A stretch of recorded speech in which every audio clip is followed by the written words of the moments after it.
નમસ્કાર દર્શક મિત્રો, @ગુજરાતમાં આપનું સ્વાગત છે। રાજ્યમાં ચોમાસું ભરપૂર સક્રિય થઈ ગયું છે। સૌરાષ્ટ્ર તથા દક્ષિણ ગુજરાતના વિસ્તારોમાં ભારેથી ભારે વરસાદ થઈ રહ્યો છે। અનેક પંથકોને તો સતત કેટલાય દિવસોથી મેઘરાજા બરાબરના ધમરોડી રહ્યા છે, જેના કારણે જનજીવન અસ્તવ્યસ્ત થઈ ગયું હતું। કચ્છ સહિત સૌરાષ્ટ્રના જિલ્લાઓમાં જળતાંડવ જોવા મળી રહ્યું છે। ક્યાંક ધસમસતા પ્રવાહમાં પ્રાણીઓ તણાયા છે, તો ક્યાંક પૂરના પ્રવાહ સામે માનવ જીવન પ્રતિકાર બનતું નજરે પડ્યું છે। સૌરાષ્ટ્રમાં રાજકોટ, જૂનાગઢ, ગીર સોમનાથ, જામનગર, દ્વારકા સહિતના જિલ્લાઓમાં મેઘ તાંડવ બાદ હવે મેઘરાજાએ કચ્છનો વારો કાઢ્યો છે। આ અંગે જો આપણે ડિટેલમાં વાત કરીએ તો અનેક જગ્યાએ ભયંકર જળ તાંડવના દ્રશ્યો સામે આવી રહ્યા છે, જેમાં રમકડાની જેમ નદીઓના ધસમસતા પ્રવાહમાં ભેંસો તણાતી જોવા મળી રહી છે।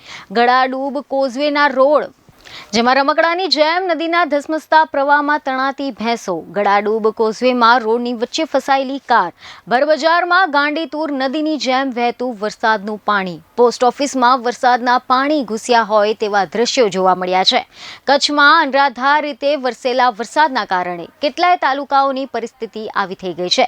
જ્યાં સૌરાષ્ટ્રના અનેક જિલ્લાઓમાં તબાહી મચાવ્યા બાદ મંગળવારે મેઘરાજાએ કચ્છ જિલ્લાને ધમરોડી નાખ્યું હતું। ખબરો એવી મળી રહી છે કે કચ્છના નખત્રાણા, અંજાર સહિતના તાલુકાઓમાં ધોધમાર વરસાદ પડ્યો છે, જેના કારણે અનેક તાલુકાઓ તરબોળ થઈ ગયા છે। તો આ સિવાય જૂનાગઢ જિલ્લામાં વરસાદી તબાહી મંગળવારે પણ યથાવત જોવા મળી હતી। અતિશય ભારે વરસાદના કારણે માણાવદરનું કોડવાવ ગામ પાણીમાં ગરકાવ થઈ ગયું હતું। બાટવાના ખારા ડેમનો દરવાજો ખોલવાના કારણે નીચાણવાળા અનેક વિસ્તારોમાં ગળા સુધીના પાણી ભરાઈ ગયા હતા। લોકોને સલામત સ્થળે ખસેડવા માટે એનડીઆરએફને ભારે જહેમત ઉઠાવવી પડી રહી છે।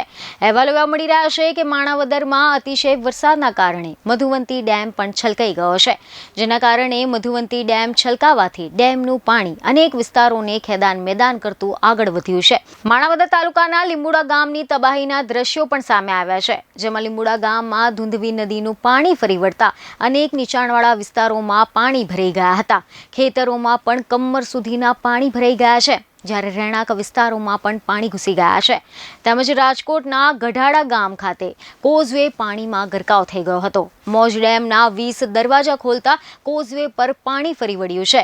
તો બીજી તરફ એવા રિપોર્ટ મળી રહ્યા છે કે દ્વારકામાં વરસાદના કારણે થયેલી તારાજી અને ખેતીમાં નુકસાનને લઈને ખુદ મુખ્યમંત્રી ભૂપેન્દ્ર પટેલે હવાઈ નિરીક્ષણ કર્યું હતું, જેમાં મુખ્યમંત્રીએ હવાઈ નિરીક્ષણ કરીને સ્થિતિનો તાગ મેળવ્યો હતો।